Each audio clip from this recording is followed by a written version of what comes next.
Welcome to Take It from the Iron Woman. My name is Susanne Müller, your host and the Iron Woman. This podcast is about empowering yourself and others to make real changes in the world. You will hear from everyday, smart, sophisticated, hip people like you and me. Not everybody has to be an Iron Woman to impress the world. Together, we will learn from the sports and business leaders how you can become a more successful person as an entrepreneur or a leader. It's one step at a time, one day at a time. Take your steps now. Take your big steps now. Join me on this journey to success. Take it from the Iron Woman. Today we have a real honor, thanks to Ed Snaps, to meet Robert Anthony. Fantastic story, magic story, just simply fantastic person. But Robert, tell us your story so the listener can get a feel of who you are, and then we dig in a little deeper. Obviously, we want to talk sports and life. Thank you, Suzanne, for having me. So honored to be here and to be with your audience and to share my story and any insight that I can. And so for those who don't know me, my name is Robert. I'm a below-the-knee amputee, and I've lived as an amputee with a prosthetic leg for basically my entire life. I had an amputation when I was young. It was due to a birth defect called Fibular Hemimelia. Someone who was amputated so young, but then also in the time frame that I grew up in, the 90s, early 2000, it was a different mindset. Things were different. We all know that time frame and what was happening. As a young man in New York, my parents weren't together, so my mother raised me as a single mother, but my dad, he has 6 other kids as well and was around, so I bounced back and forth between both parents and other family members. And as someone with a disability and with the situations I faced as a young man, mindset was huge on my upbringing. I either learned how to have a strong mindset, life either was teaching me how to have a strong mindset, whether I liked it or not. And I was building tough skin regardless of what was happening. The people around me, I have a very loving family, and they all, not only did they not take it easy on me because I was young, I had a quote unquote disability and my circumstances were what they were with my upbringing. My family was really supportive in me becoming the person that I am today. Wow. Just want to say thank you for the determination you bring to this podcast and never giving up. What if you had given up? That's the end of it, right? I'm wondering, as a 10 months old, how is that? Kids, they learn to walk, you cannot talk, and how frustrating was that for you? Or do you also have some joyful moments in your early life? Yeah. And so as all of us have our memories that we can go back into, and life is, when I think of my early ages, as a kid, you never have a full perspective of life because you're a child. The feelings the emotions that I had then, it was always a feeling of that I had the ability to make things better, even as a kid. And whether that was with how I perception or perspective, I always had that even young, no matter what, because there were joyful things. There's always great moments. My mother did an amazing job. I traveled a lot as a kid. Starting at the age of 12, we would do family adventures and go to different countries and just amazing experiences. But being an amputee, I had to hide it. And so hiding who I was, hiding my leg, being insecure, all the things that anyone faces as a teenager going through puberty, as someone going through, maybe they're not happy with their weight or with their upbringing or the money that their family has, so the clothes that they're wearing. There's so many things that I help kids with now that I'm hearing, that I felt as a young person, that my time in my youth, I really hold on to that now as an adult. And it was tough, but I'm thankful that I had it early on because now I get the chance to make so much change as an adult. And then the sports, when did that happen? Obviously, boys, they love sports and being active. Yes. I'm sure just like you are so well renowned, movement is like everything, and we take it for granted. As a young man with a prosthetic device, that the technology wasn't what it is today. my foot would break, my leg would come off because the suspension that I had on my prosthetic didn't keep it on when I was sweating or doing a high level activity, keeping up with the other kids and trying to prove myself, because that's all we would do at that time. I had to learn how to use whatever I had and make the best out of it. I didn't realize that it was really making me stronger into being an athlete. I played my first sport, which was baseball, at 9, and I played it for 10 years. Sports really started for me, I would say, about 6, 7 years old, because I played outside. And that's really where I had embarrassing moments with friends in the street, which unfortunately my kids don't get today. And I know you can relate to that too, just being outside and that social interaction. And that's where I learned my real embarrassment, where my leg would come off or I had to wear shorts and I had to fit in because the kids on the block, the kids outside looking at me different and having kids stick up for me, but then other kids 5 houses down put me down. And so figuring that out with the kids in my neighborhood made it a little bit easier to figure it out when I was on a sports team. Yeah, sports is uniting and doesn't matter who you are and what you are. Yes. Yeah. Teamwork, winning and losing, it happens. So I'd love to share that when I was 12, my foot broke in my little league championship. And so I had to sit out the championship because of my prosthetic leg. And things like that was why I think I continue to be a competitor today. When I moved to New York, people always said, don't take a no for an answer. And it seems like you give us the perfect example. If somebody says no, you're like, I'll show you, I can do this. So fast forward, you're doing triathlon. Obviously, I'm very interested in that. Tell us how that works, how you train, and then the competitions. Yes, I love triathlon and it was amazing. I've been able to race in quite a few countries to then become world ranked. Being a part of the USA Elite Paratriathlon Team and racing around the world is phenomenal, and always happy to dive into that. But I think for the people who know the sport, who live the sport, it's more about the culture of it and the lifestyle. To me, I always said I saw the changes in my body, but it was the changes in my mindset that was really interesting to me. I remember when I first started training, before I did a triathlon, what I thought was training. And so it was like running around the block. It was during COVID. And so I got a pool tether and I was like tethering in my pool that I had because no pools were open. I didn't even have a real running leg. I was on a mountain bike and so I was riding around the block and I was trying to do some training. My first triathlon was actually at Cocoa Beach in Florida. It was in September. So now COVID stuff started not to lift, but you could try things if you wanted to. We spent $2,000. I had a strength trainer. I was doing more strength training than actually triathlon training at the time. It's because this is what I thought. And I had just got a coach about a month before. Now, I had just got a coach and I had equipment at this time because now I had a coach and I was in it and I had a road bike, not a TT bike, road bike. I just was finding this all out. I had a Garmin for a month. Like it was just all these things that were so new to me. But long story short, I get to the first triathlon and it get canceled at 4 a.m. I spent $2,000 the first time breaking down my bike and building my bike, right? Just all the little things. And I started crying was what happened at 4 a.m. I still have it on video, just crying in the hotel room. It was because of thunder. And I was so upset. And I thought, why am I even doing this to myself? Terrible. You prepared and all the last Yeah. minute thing, and then at 4 o'clock, you're ready Yes. and they cancel it. 4 a.m. Yes. So devastated, not happy. And so I'm a man of signs, and I often say that. And butterfly was my sign, has been my sign for triathlon, the time during COVID, and so many things and growth pieces.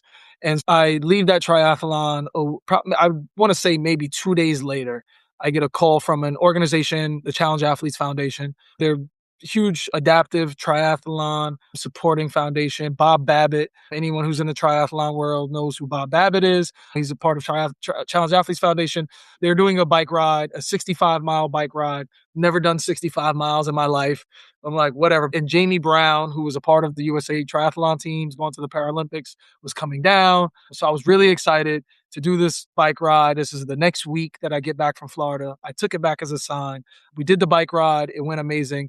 Jamie spent the bike ride back plus an extra hour after everyone left talking to me, showing me his prosthetic, how it worked, what he was doing in the world, telling me how the sport will build me up and break me down and build me back up again.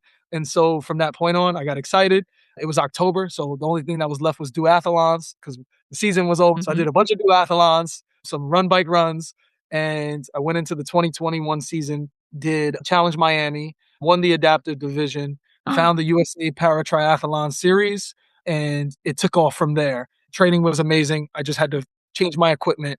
I worked on my bike leg. I had to get a new running leg. I was showing up to races for 3 legs, with literally 3 different legs. And it was just interesting to try to change my equipment. And that's always something that you're doing as an adaptive triathlete. As a triathlete, you're always trying to be faster. But as an adaptive triathlete, you're 100% always trying to be faster. What's lighter? What weight distribution needs to be there, how to keep some of your equipment dry in the swim so that this way you can put your leg on faster without having to put more things on so you're not slipping, all of the things above as an adaptive triathlete. And I know that was long-winded. I'm sorry, Susan. I love it. No, there's so much stuff. And when you say an adaptive athlete, you're adapting all the time. We don't even think. I did once a triathlon, it was raining. So that's the only challenge I had. You said you're traveling with 3 legs. So did you change from the biking to the running, or how was the decision there? Yes. I've been in many races where the weather has been insane. Insane. My 70.3 was Jones Beach, if anyone knows the Jones Beach. And so I've done the worst storm one, and it was just ridiculous. It was insane. For the swim, we wouldn't wear a prosthesis. So what we would have is something called pre-transition. Even if I'm doing a race with just able-bodied athletes and it's not a para-triathlete sanctioned race, I would have someone, basically a handler, take my leg. I would get as close as I can to the water, give my leg to someone, and jump in the water. Have them meet me at the swim exit. I'm gonna put my leg there. So this way, when I come out the water, my leg is there and I could put it on. I would usually use, depending on at that time, I've changed this, what leg I use to get from the swim to T2. So that's changed. I've used my walking leg, I've used my biking leg, I've used my running leg, what's quicker. So that depends on the race, that depends on the distance that I'm running. It depends, it just depends on what I'm prepping for. Yeah. So that leg that I use to get to my bike is extremely important. And so once I get to the bike, yes, I would usually have a bike leg, have maybe my bike shoe on that bike leg, or maybe I just had a prosthetic foot with a bike clip on the bottom of it, which is I've had before. So now it's just a whole leg I put in, and then just a foot goes onto the clip. Different variations. And and then get in from the bike and then put on whatever leg that I was deciding to run with at the end. And I've had issues. I've been in Turkey where my running leg has been loose and it was a sprint. Everything was cobblestone and the leg has fallen loose and the end of the race, and my entire running blade twisted on me, hit my leg, I've fallen, ended up in 7th place, hopped over the finish line with 50 yards left, very cinematic, and had to go to the hospital in Turkey, get stitches just because of the fall and the leg hitting me.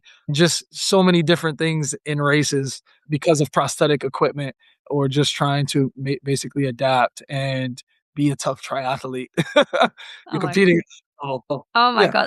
And you still have a smile on your face and you're like, oh, I just have to go to the hospital in Turkey. What an experience. All the marathon runners and the Ironman people, we have cool stories. This is even when it rains and it's not our best day.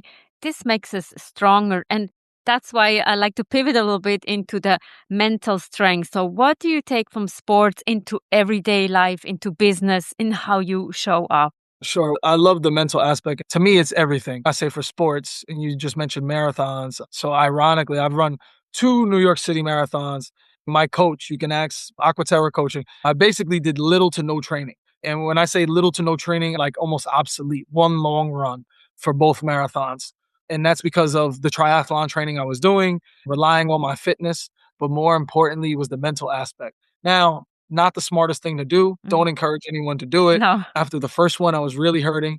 After the second one, I did 3 good runs and I thought that was better. And it was, but I wanted to sub 4 them. And the first one I did 4:21. The second one I did 4:12, all because I didn't train. And my coach said, just imagine if you would actually train for these races. But what carried me through them was the mental aspect, knowing that I was going to finish, not worrying about the time, believing in myself, focusing on my breathing, trusting my body and the work that I've already put in, because I did put in the work. right? So it's not like I just did it without any type of run experience. A huge runner, been running. I did the marathon after doing a 70.3, but it was just 2 months after. So my body and the engine was still conditioned. What carried me over was telling myself that I can and coaching myself. I often preach to the youth that I coach now is we all have that conversation going on in our own head. We all have that coach that's built within us. Make sure that coach is giving us good information, good feedback, being our biggest cheerleader, rooting us on, telling us we can, even if we can't, believing in us and telling us we got this, even if we know we might lose this match or this race or whatever, this competition, but still boosting yourself up the most and just making sure that internal coach is really pushing us to the fullest limit. So I found that when you can conquer that, you can do anything. A year ago, I climbed a glaciarized volcano in Ecuador called Cayambe, and we made it to 17,000 feet of elevation, but there was a blizzard right before it, and we almost didn't make it. We didn't summit because of an avalanche scare. In about 5.5 hours, we made it up to 17,000 feet of elevation, and it was great. It was starting at 15,000 too. We made it to 17, but all mental fortitude. So anyone out there who's pushing through, it's all about telling yourself good things. And you say good things, right? So that positive affirmation is really important. It's that you can do this, be positive. Yes, always, and even when you fall short, right? So I tell it to the kids all the time, hey, or anyone, they make a mistake and say, "Oh, I'm so stupid. I shouldn't have did that. I'm an idiot." Instead of just doing that, really boosting yourself up and just saying, "You know what? I got this. Get it together." That's what I do. This I'll tell, get it together, Rob. My wife is always, "Who are you talking to?" She knows I'm talking to myself because I'm coaching myself right now. I'm like, "Hey, listen, get it together. Get it together." Even make a mistake instead of putting myself down, just really trying to tell myself, "Hey, pick it up. You got to pick it up." But saying it out loud sometimes, that matters. Saying out loud, I think that's great wisdom. You're into sports, you're a nice human being. How do you rejuvenate your energy, your batteries? I always ask that question to everybody, but obviously sports gives us so much, but is there anything else that you have as a wisdom for the listeners? Yeah, absolutely. In regards to the rest, I always say restart. We always have to restart, reset, refocus.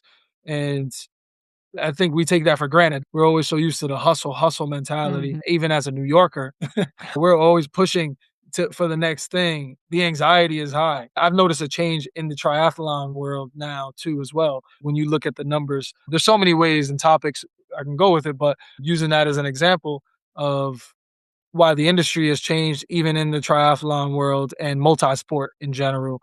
We have to be aware of the space that we're in and how we're treating ourselves because it's so important now. It gets disregarded. And I was actually a guy who disregarded it.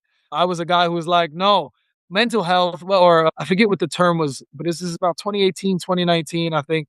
And I was still just, hey, push through, very like hard work mentality, not aware of how important these things are. I think once COVID hit and everything changed, that said it for me. You had to relearn that hustle because that's what you were used to, right? You always had to fight. You always had to fight. As we know, rest is also part of the training. So you had to unlearn that. Yeah. So we had to restart. That's why I said the butterfly is important to me, is because it's about changing from a caterpillar to a butterfly and starting off as something that has different powers, completely two different creatures. On the ground, unattractive, slow, and then after going through a dark space, probably some tough growing pains, can fly and is bright, could see a different whole part of the world. And so us as humans, we have to be able to go through that transformation over and over again. And COVID was a huge force. It forced me personally to go through that. My story of COVID is how I got to triathlon and why I had to reset, restart, refocus. Now I almost feel it's needed again. The only problem here is that we don't even know which way society is going. When I speak to other triathletes or multi-sport athletes, it's tough because you want to focus on the sport, but there's so much that comes with it. The events are not what they used to be as well. But no one cares about the recognition, right? No one's really, some people, the majority are not doing it for the recognition. It just doesn't feel, nothing feels like it's in a place where community is being built or progressing in a way. So for any listeners out there, to the point that you asked, it's just about finding our space now. But unfortunately, we're at a point where we have to wait.